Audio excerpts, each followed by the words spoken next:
एक महाकाल भगवान का बहुत बड़ा भक्त था। बहुत ध्यान से सुनना है।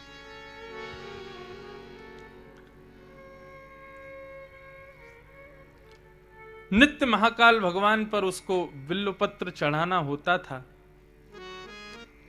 उसका नियम तभी पूर्ण होता था जब वो भगवान शिव पर जाकर के बिल्वपत्र चढ़ाता था।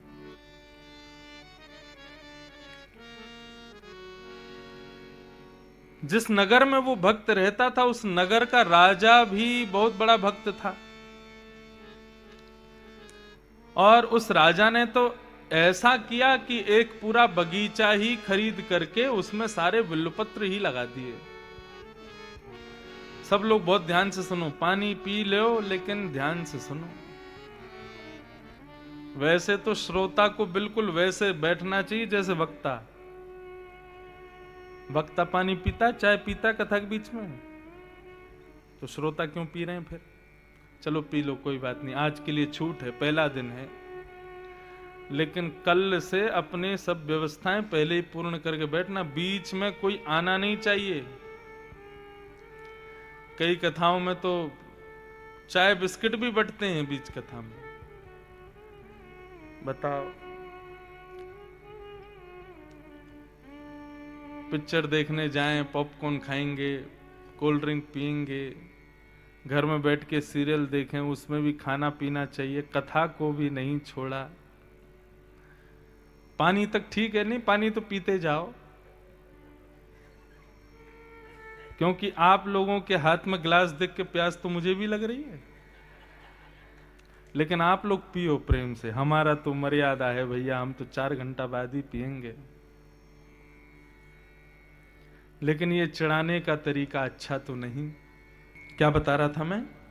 महाकाल भगवान का एक भक्त था, नित्य बेलपत्र चढ़ाता था शिव जी पर, परंतु उस नगर के राजा भी भगवान शिव के अनन्य भक्त थे।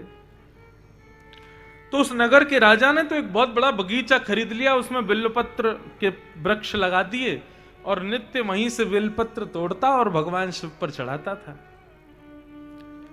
अब यह भी होड़ रहती थी उस साधारण भक्त में और राजा में कि पहले कौन चढ़ाएगा।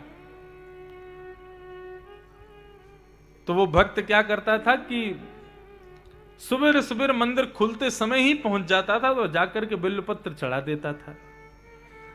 परंतु है तो वो साधारण, राजा के आगे तो उसकी नहीं चलेगी। राजा ने नियम लगा दिया, मुझसे पहले बिल्वपत्र नहीं चढ़ना चाहिए, इसलिए ऐसे कर दो, जब तक मैं मंदिर में ना हूं तब तक मंदिर खुलना ही नहीं चाहिए।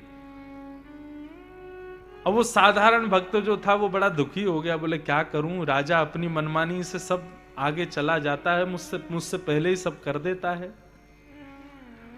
उस भक्त ने मन में विचार किया कि इसके खुद का बगीचा है बिल्वपत्रों का, ये वहीं से बिल्वपत्र तोड़ के लाता है और शंकर जी पर चढ़ाता है। अगर क्या हो कि इसके बिल्वपत्र के बगीचे में बिल्वपत्र ही ना बचे, सबको मैं तोड़ के ले जाऊं और जाके शंकर जी पर चढ़ा दूं, तो इसको चढ़ाने के लिए इसके पास कुछ बचेगा नहीं और मैं फिर अपनी भक्ति आनंद से करूंगा। और उसने वही किया। अब वो बाहर की वजह राजा के बगीचे में जाता और वहां से बिल्वपत्र तोड़ के ले जाता। अब राजा बिल्वपत्र तोड़ने जाता तो कुछ मिलता ही नहीं था, और यहां बहुत विलंब होने की वजह से मंदिर खोलना पड़ता था, तो सबसे पहले वो भक्ति बिल्वपत्र चढ़ा देता था। राजा ने एक बार सैनिकों से कहा कि भाई कौन हमारे बिल्वपत्रों को तोड़ ले जाता है? तो बोले वो एक भक्त है जो आपसे पैज लगाता है ठाकुर जी की सेवा में, शंकर जी की सेवा में, वही आता है, वही रोज तोड़ के ले जाता है। राजा ने कहा उसको पकड़ो, उसको बंदी बनाते क्यों नहीं हो? हमारे बगीचे से हमारी बिना आज्ञा के कैसे बिल्वपत्र तोड़ देता है? बोले महाराज उसके पास में एक विद्या है। बोले कैसी विद्या? बोले अंतर ध्यान होने की विद्या, वो अदृश्य हो जाता है। हम जैसे उसको पकड़ने के लिए जाते हैं वो अदृश्य हो जाता है, वो गायब हो जाता है। बहुत ध्यान से सुनिएगा। राजा बड़े दुखी हुए, बोले क्या करें? तब राजा ने एक बार अपने गुरुदेव से कहा, बोले गुरुजी ऐसे एक बात बताइए, यदि किसी व्यक्ति के पास बहुत सिद्धियां हों, उन सिद्धियों को नष्ट कैसे किया जा सकता है? किसी भी प्रकार की सिद्धि। अच्छा एक बात बताऊं, हम सब जितने भी लोग यहां बैठे हैं ना, हम सबके भीतर कोई ना कोई दैवी शक्ति सबके भीतर है। जैसे कई लोगों के अंदर ऐसा होता है कि वो वातावरण से पहचान जाते हैं कि स्थान कैसा है। मुझे कभी कभी ऐसा होता है कि जैसे मैं कहीं किसी जगह जाता हूं, नई नई जगह जाता हूं, हर 7 दिन में मेरी जगह बदल जाती हैं। कई जगह मेरा मन ही नहीं लगता बिल्कुल। क्यों? वहां का वातावरण मुझे। लेकिन कई जगह ऐसी होती हैं, वहां पर पहला पहुंचते ही इतना मन लगता है कि 7 दिन बाद कथा पूरी होती तो मैं भावुक हो जाता हूं कि अब मुझे यहां से जाना पड़ेगा। और ऐसा केवल एक ही स्थान है पूरी भारत में, वो है बद्रीनाथ। बद्रीनाथ में कथा विराम होती है, सबसे ज्यादा हृदय शुद्ध होता है मेरा। वहां से मेरा आने का मन नहीं करता, वहां का वातावरण मुझे स्पर्श करता है। ऐसे सबके भीतर अगर आप लोग खोजेंगे तो आपके भीतर भी कोई ना कोई दैवी शक्ति सबके अंदर होती है। ऐसे ही कईयों के अंदर दैवी शक्ति होती है कि वो दूसरे व्यक्ति से मिलते हैं तो उसके साधारण से बात करने पर ही समझ जाते हैं कि कैसा है। हमारे पूज्य पिताजी महाराज, वो व्यक्ति के प्रणाम करने मात्र से पहचान जाते हैं कि ये ब्राह्मण है कि बनिया है कि मारवाड़ी है, कौन है, वो सब समझ जाते हैं। और उसके 4 वचन बोलने पर समझ जाते हैं, लोभी है, क्रोधी है, भोगी है, कैसा है, वो सब समझ जाते हैं। उसके जाते वो पूरी हिस्ट्री बता देते हैं, बोले ऐसा होगा ऐसा होगा। मैंने कहा पिताजी आप तो ये अनुभव हो जाता है। और दूसरी एक और बात, ऐसा कह लीजिए, हम लोग इतना भ्रमण करते हैं ना, इतना घूमते रहते हैं, हर हफ्ते हम लोग नए लोगों से मिलते हैं, नए जगह जाते हैं, नए जगह का पानी हवा, उससे भी बहुत अनुभव होता है। शास्त्र आज्ञा करते हैं, भ्रमणात् पूज्यते विप्र। जो विप्र बहुत भ्रमण करता है वो पूजन का अधिकारी होता है। क्यों? उसको बहुत अनुभव हो जाता है। हमारी कथा में 50 साल 70 वर्ष के लोग भी आते हैं, लेकिन वह भी कहते हैं कि आप 26 वर्ष में वो बात बता देते हो जो 70 साल में हमने कभी सुनी नहीं। कैसे? तो मैं कहता हूं ऐसा नहीं कि मेरे गुरुजी मुझे सब पढ़ा, गुरुजी ने तो सीमित पढ़ाया, बाकी सब तो भ्रमण से मिल जाता है, घूमने से, जगह जगह जाने से बहुत कुछ प्राप्त होता है। तो सबके भीतर कोई ना कोई सिद्धियां होती ही होती हैं। तो इन दैवी शक्तियों को, सिद्धियों को यदि नष्ट करना हो तो उसके लिए क्या उपाय है? राजा ने पूछा तो राजा के गुरुदेव ने बताया, बोले कि भगवान के अंग पर चढ़ा हुआ निर्माल्य यदि किसी व्यक्ति के पैर के नीचे आ जाए तो उसकी दैवी सिद्धियां नष्ट हो जाती हैं।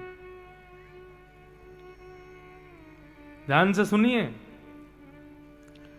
मंदिर परिसर में यदि ठाकुर जी पर चढ़ी हुई माला, ठाकुर जी पर चढ़ा हुआ दूध, ठाकुर जी पर चढ़ा हुआ जल, ठाकुर जी पर अर्पित की हुई कोई भी वस्तु पर यदि मंदिर परिसर में अगर हमारा पांव लग जाता है तो अपराध नहीं है।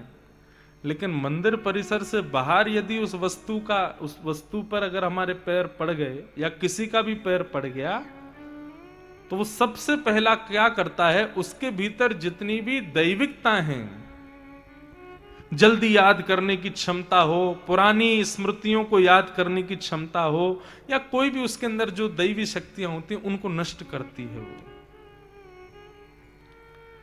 इसलिए हमारे यहां निवेदन किया जाता है, भगवान के मंदिर में या तो माला स्वीकार करो मत, यदि भगवान की उतारी हुई माला कोई दे उसको कपड़े वपड़े में बांध के लाओ, या तो किसी वृक्ष के नीचे उसको पधरा दो, नहीं तो नदी में उसको प्रवाहित करो, कहीं उस पर पैर ना पड़ जाए किसी का। अरे इंद्र जब अपने पद से भ्रष्ट हो सकता है तो हम तो साधारण मानव हैं। राजा ने जब ये बात सुनी कि शंकर जी पर चढ़ा हुआ निर्माल्य यदि उसके पैरों के नीचे आ गया तो वो जो अंतर ध्यान होने की उसकी शक्ति है वो नष्ट हो जाएगी। तो राजा ने यही किया, 108 बिल्व पत्र शंकर जी पर चढ़ाए और शंकर जी पर चढ़ा करके उन बिल्व पत्रों को अपने बगीचे में फैला दिया। ब्रह्म मुहूर्त में अंधेरे में वो आएगा और जैसे इस पर पैर पड़ेगा तो उसकी सारी सिद्धियां नष्ट हो जाएंगी। प्रातः काल का समय ब्रह्म मुहूर्त में सैनिकों के बीच में हंसता हुआ आता था वो। क्यों? क्योंकि कोई उसको पकड़ ही नहीं सकता था, वो अंतर ध्यान हो जाता था। जैसे ही उसने बगीचे में प्रवेश किया, बगीचे में प्रवेश करते ही एक बिल्व पत्र पर पैर रख गया और पैर रखते, उसको नहीं पता था कि उसकी शक्ति नष्ट हो गई है, परंतु सैनिकों को पता चल गया था कि इसने पैर रख दिया है और अब हम इसको पकड़ सकते हैं। अंदर जाकर के बिल्व पत्र तोड़ने लगा, हंस रहा था। सैनिक बोले आज हम तुझे बंदी बनाएंगे। बोले आओ आओ आओ, बंदी बनाओ, पकड़ के दिखाओ मुझे। जैसे ही सैनिक पकड़ने के लिए गए, अंतर ध्यान होना चाहता था लेकिन उसकी सिद्धि नष्ट हो गई और वो अंतर ध्यान नहीं हो पाया और सैनिकों ने उसको बंदी बना लिया। राजा ने तलवार निकाली और उसको मारने के लिए आया और कहा तुम्हारी कोई अंतिम इच्छा हो तो मांग लो, अब मैं तुम्हारा वध करने वाला हूं। तुमने बहुत परेशान किया, मुझसे पहले शंकर जी की आराधना कर जाते हो हर बार। उसने कहा एक ही प्रार्थना है, मैं शंकर जी की स्तुति गाना चाहता हूं। और उसने शंकर जी की स्तुति गाई। ऐसा कहते हैं शिव महिम्न स्तोत्र का गान किया।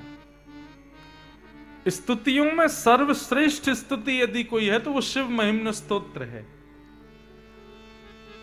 और ऐसा भी लिखते हैं कि शिव महिम्न स्तोत्र का यदि कोई व्यक्ति गायन करता है, नित्य पाठ करता है, तो उसकी नष्ट हुई सिद्धियां, उसकी भूली हुई दैवी शक्तियां वो सब वापस आ जाती हैं। उसने वहीं बगीचे में बैठ कर के शंकर जी की आराधना करते हुए शिव महिम्न स्तोत्र का गान किया और राजा से कहा अब राजन तुम मुझे मार सकते हो। राजा ने जैसे ही तलवार उठा करके उसको मारना चाहा, उसने एक बार पुनः प्रयास किया अंतर ध्यान होने का। शिव महिम्न स्तोत्र का गान करने से उसकी नष्ट हुई जो दैवी विद्या थी वो पुनः जीवित हो गई। और जैसे ही राजा ने तलवार घुमाई, उसने अंतर ध्यान होने की विद्या को स्वीकार करते हुए जैसे ही गाया, तुरंत अंतर ध्यान हो गया और राजा उसको नहीं मार पाया और वो वहां से अंतर ध्यान होकर ठाकुर जी के सन्मुख पहुंच गया।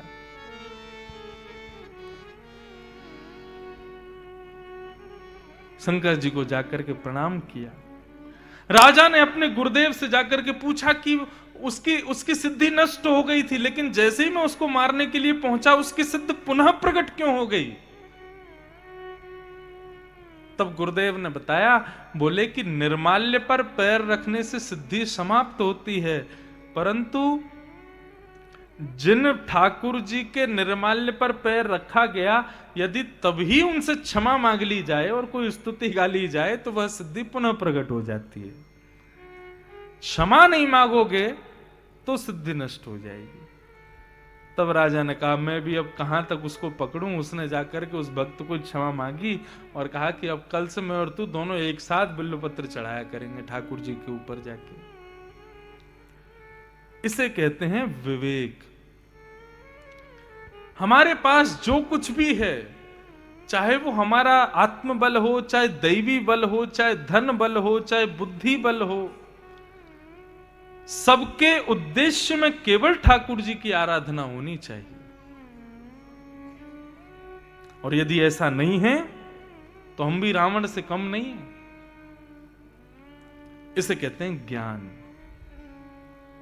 और वैराग्य क्या है? भक्ति का दूसरा बेटा। वैराग्य का मतलब दो शब्द आपने सुने होंगे, राग और द्वेष। द्वेष का मतलब किसी से बैर करना, किसी की निंदा करना, किसी से बिल्कुल विमुख हो जाना। और राग का मतलब किसी में बहुत आसक्त हो जाना। तो वैराग्य का मतलब क्या है? वैराग्य का मतलब किसी से भी आसक्ति, किसी की भी आसक्ति में ना पड़ना ही वैराग्य है। वैराग्य का मतलब हम लोग जैसे वैराग्य शब्द सुनते हैं हमारे मन में क्या पहला पॉइंट आता है?